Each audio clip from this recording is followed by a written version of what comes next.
এরপরে এখানে যারা আছে, যারা ছাত্রী আছে, মেয়ে আছে, যদি কারোর মনে কোনো রকম কষ্ট লাগে আমার ক্ষমা করো। আর দ্বিতীয় কথা আছে, তুমি ছোট ভাই, ঠিক আছে, মনে কিছু রাখো না। আমি সেই একটা কথাই তো আপনি বললেন না। বলছি, দাঁড়ান, বলবে এবার বলবে।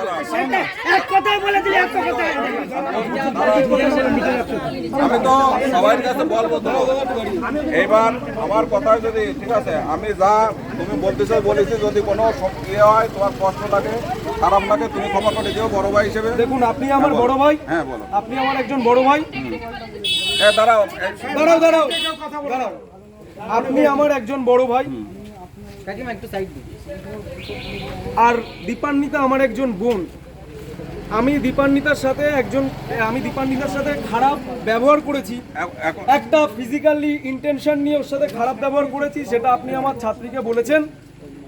এটা আমার জন্য ক্ষমা করে দেওয়া উচিত নয় এই জায়গায়।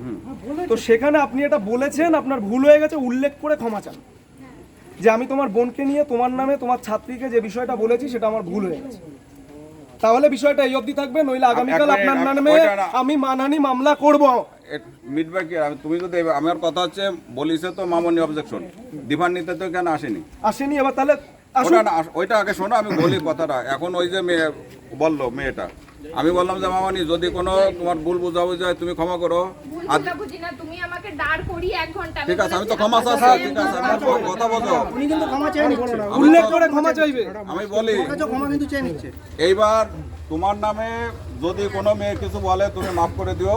কোনো মেয়ে নয়, আপনি এটা বলেছেন ওই মেয়েটাকে, সেটা আপনার ভুল হয়েছে বলা। ঠিক আছে, আমি ওই মেয়েকে বলেছি ভুল হয়েছে, তুমি ক্ষমা করো। ঠিক আছে, ভুল না না, বাবা, আমার তো সেই সুযোগ দিছে। ঠিক আছে।